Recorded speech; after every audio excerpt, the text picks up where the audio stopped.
Hello ladies and gentlemen, this is Blue Maxima, and this is the start of a new channel. I've always wanted to do remote play videos and analyse how well they work on the Vita, but a part of my channel at the very least, I remember most of them being against it, but a big part of my channel has said they don't want to see it. So it took me a while to figure this out, and admittedly I had a couple of stupid people, well not stupid people, they were really smart people, but smart people telling me I should just go and make another channel for it. So I have. This is the Blue Maxima remote play channel, where we check out PlayStation 4 games on PlayStation Vita and see if they hold up. The first video is going to be more of a test than anything else. We're going to be taking a look at the combat platformer Apotheon. I've only played a few minutes of this, but it's more than enough to know that the remote play scheme on this is kind of broken. And just so you know, I am actually playing this on a PlayStation Vita. There you go.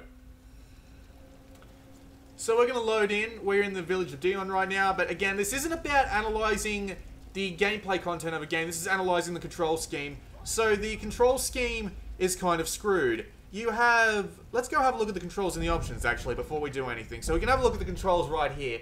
No prompting for PlayStation Vita inputs or anything like that, because the inputs here are actually kind of stupid. It kind of feels like they really didn't put any effort into it. Also, for some reason, I can't even see what L1 is bound to, because that fire cloud there is hiding it. But I think that's a bomb or something. So anyway, you have a typical control scheme, which would work fine on a PlayStation 4 controller. However, this is the typical front touchpad set of controls. I haven't changed anything. So the L2 and R2 are block and attack. These are very, very important things, because if you can't block or attack, you are kind of screwed. And they mapped those to these. Instead of swapping the L1 and R1 buttons with L2 and R2, they've mapped them to the front touchscreen. Probably because they were lazy and didn't change anything to do with the remote play. But still, this is a really bad thing, because mapped to the R button by default is your throw attack. So you will end up throwing stuff that you do not want to throw, which is a very bad thing. So in order to actually play the combat in this game, you'll have to use your fingers... Why is the map still up? Go away, thank you. God damn it, I didn't... Alright, so...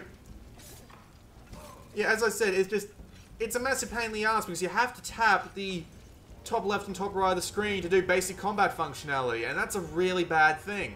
Because it can be really, really hard to do that and move or just, you know, aim your attacks at the same time. It's a massive pain. And this really could have been fixed with just 5 minutes and some sort of configuration editor changing the R1 and L2, R2 buttons around. There's no option to change the controls to the way they really should be. You can't change the control set while you're here. You can't do anything here. And it makes the control really difficult. So if you want to roll and attack at the same time, you have to use a sort of claw on the right side. That really reminds me of people playing Monster Hunter on PSP. It's kind of ridiculous. There's also another... Ow. There's also another functionality that kind of doesn't work. The game introduces a look system very early on, where you can look around the world around you, but you have to do another claw by holding the bottom right corner of the screen and then using your forefinger to look around. It's a it's a system that smells like they did not think about remote play at all while they were making this game, and I am very disappointed that this is the case. They could have done a lot better with this. Swap L2 and R2 and L1 and R1 around. That might have been okay, right? But I mean, that would have been the absolute bare minimum that I would have suggested. But if I really had to think about it, I'd make it so that throw and torch would be these two here. These two wouldn't be used. If you wanted to look, you would just have to tap the bottom right corner of the touchscreen, right? Like you would before. Or even the right side of the touchscreen and then use the right stick. That way the game would have been a lot more palatable for remote play. So yeah, we can actually display the... We can actually use the javelins right here.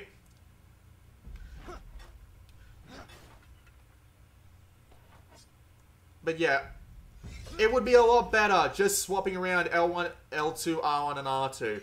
I don't understand why they didn't even bother to do this. Sony made a good choice by saying that remote play should be vital for every PlayStation game. However, they unfortunately made the mistake of not saying that it should be fun and that some effort should actually be put into making the remote play control set work for every game that it's used in. So that was a quick look at Apotheon. No matter what the game's shortcomings or actual gameplay might be, the remote play controls are pretty screwed up, and they really should have put more effort into it. It makes the game very hard to play. And with just 5 minutes of effort, they could have made it a ton better, but unfortunately they just didn't. This has been Blue Maxima, and I'll see you all next time.